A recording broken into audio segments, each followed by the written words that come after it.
Coming up on the Yearbooking Report, it's all about great design, creating informative and trendy pages without driving yourself crazy.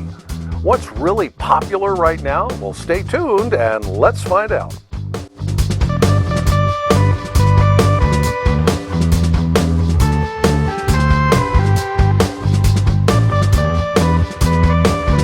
Hi everybody, and hopefully you're already busy making pages for your yearbook this year. We're going to call this one the design episode.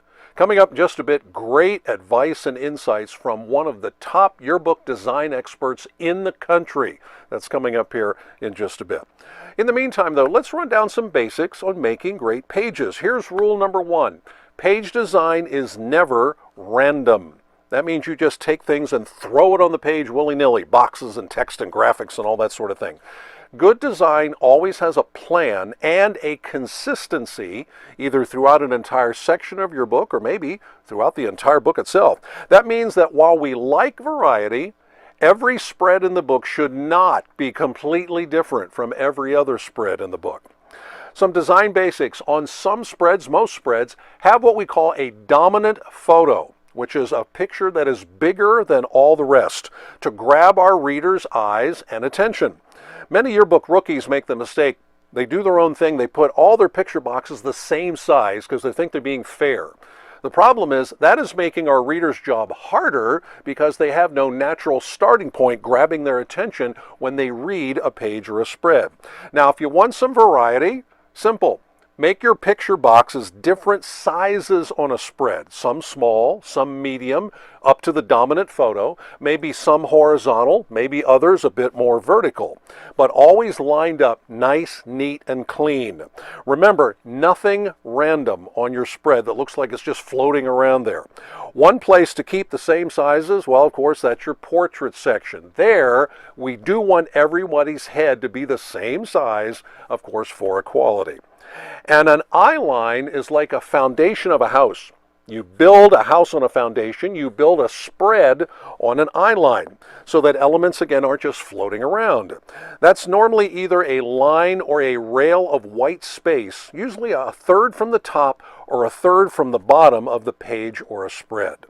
Also, never forget the text. Usually more to the outside of a page or a spread. Pictures normally are more toward the inside of a page.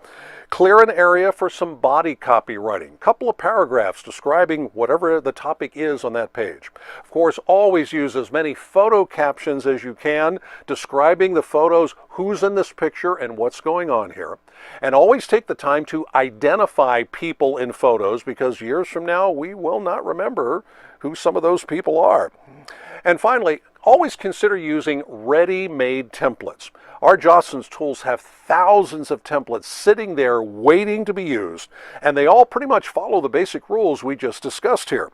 You can use a template verbatim, just kind of put your stuff in it, or of course you can tweak them around. You can take things in, move things out, move things around, do what you like. But the basic template is there to save you a lot of time and headache for the future. Concentrate more on your content and your great stories. And let's do some note-taking here. Recently, we chatted online with a top yearbook designer with some other great advice about making great pages and spreads. Hello, this is Rick Brooks. I'm a Jostens Creative Design Manager. I'm located in Port Matilda, Pennsylvania, very close to State College. Well, first of all, it really has to reach back to the cover. I know we're not actually talking about the cover right now, but we always are. The cover of the book is super, super important, and it really ought to be part of the thematic process. That theme is not just a statement on the front of a book. That's not what it's about. It's about a feeling for the entire project. That's what a theme really is.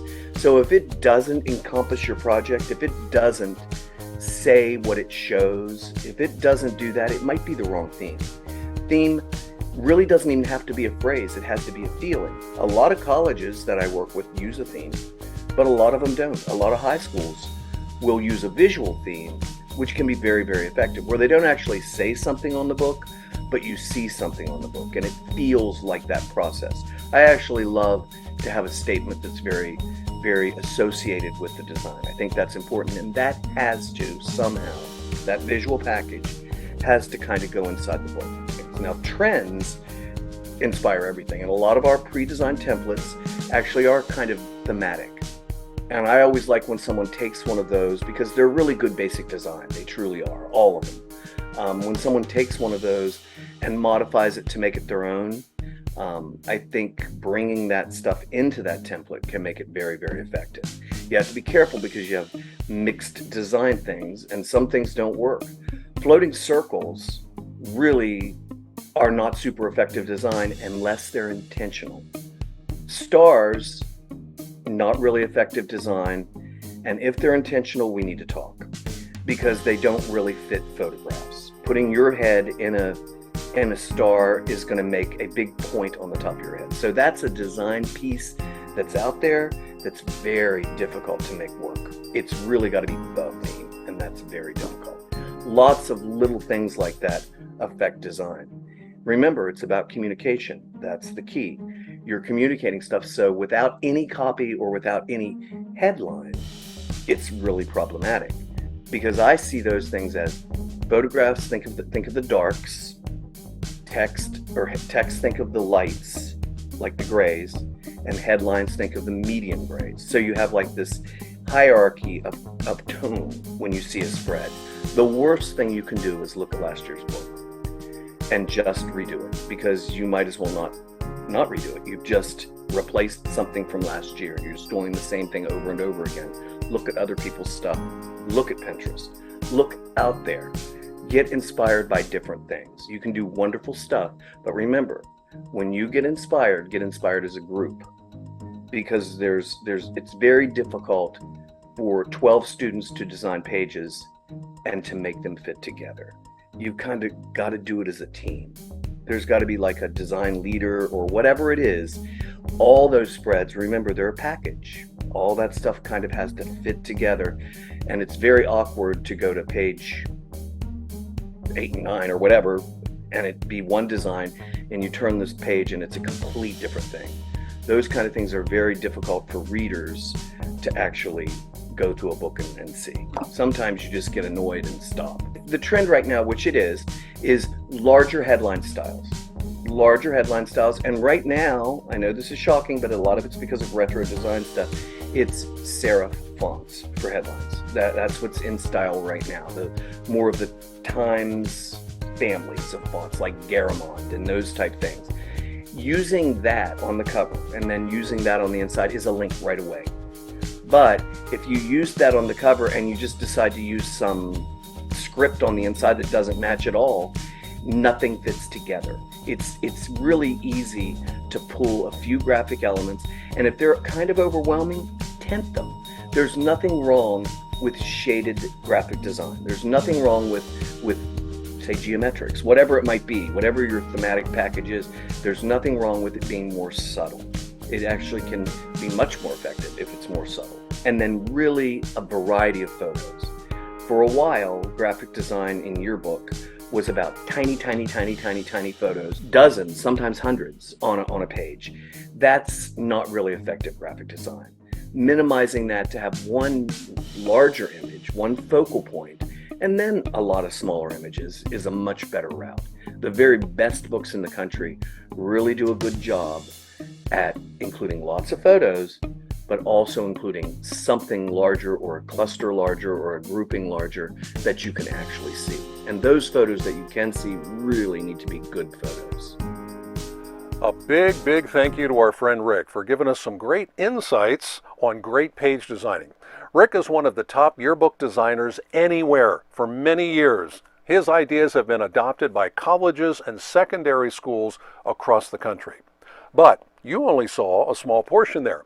To hear the entire hour-long interview with Rick Brooks with a lot more great advice about yearbooks, page designing, and some other interesting yearbooking things, check out our podcast at the address shown on the screen.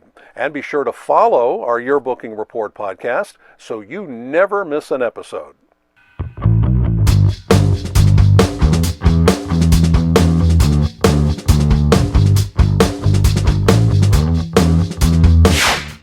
And finally, this interesting thought.